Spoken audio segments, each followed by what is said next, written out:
มื้อนี้เขามีปืนอัดลมมาแนะนำเนาะอันนี้แมน MC เนาะเขาจะกล้องแมนกล้อง Discovery เนาะ312คูณ22เนาะส่วนแมนเรา X8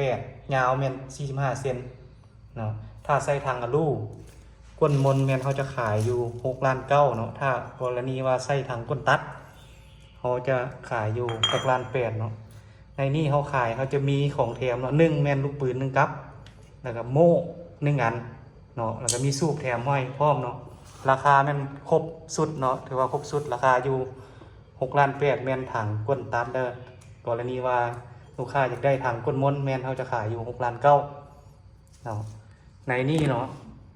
เวลาเขาขายเนาะลูกค้าต้องเข้าใจว่าการขายเนาะถ้ากรณีลูกค้าอยู่ต่างแข็งแม่นเขาจะฝากรถให้เวลาเขาก่อนเขาจะเอาเครื่องเอาไปฝากเขาจะถ่ายวิดีโอ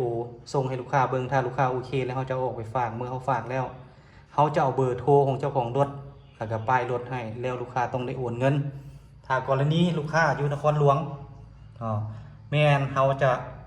ไปส่งให้ลูกค้าเนาะลูกค้าสามารถกดเครื่องได้ก่อนจ่ายเงินเนาะถือว่านครหลวงมีเก็บเงินปลายทางถ้าลูกค้าใดสนใจแม่นติดต่อหาเบอร์ WhatsApp ของเขาเนาะเบอร์โทรแม่น020เนาะ91972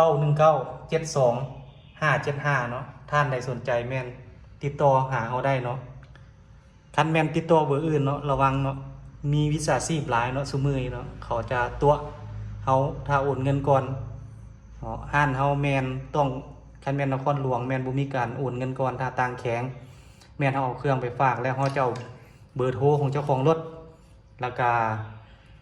ป้ายรถให้เนาะถือว่าเวลาเขารับเครื่องแล้วลูกค้าต้องได้โอนอันนี้แม่นเฉพาะต่างแข็งนครหลวงแม่นมีเก็บเงินปลายทางสามารถกดเครื่อง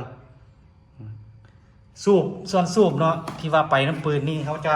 แม่นใส่สูบกลางเนาะคือว่าขาพับได้ปืนของเขาเนาะใส่สูบเนาะอันนี้มันสูบขาพับได้เลยลูกค้าได้ตัวนี้เป็นรุ่นกลาง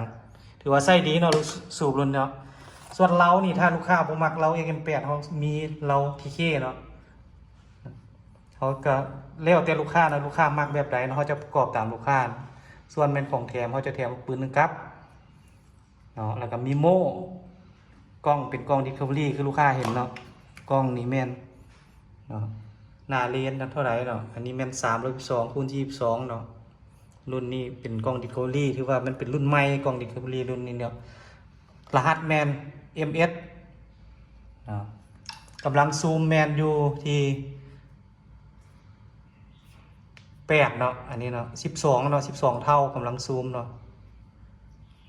แล้วมันก็มีหลาวัดแท้ของมันเนาะอันนี้แมนบอนไซลูกปืนเนาะถือว่าในนี่เครื่องเขาเนาะในสุดได้ครบสุดเนาะถือว่าราคาแมนเขาจะคือตามคือเขาอธิบายให้ลูกค้าฮู้เลยเนาะว่านี่แมน MC ถ้าหากลูกค้าต้องการรุ่นอื่นก็มีเนาะเป็น K2 หรือว่าทิกที่ข้อ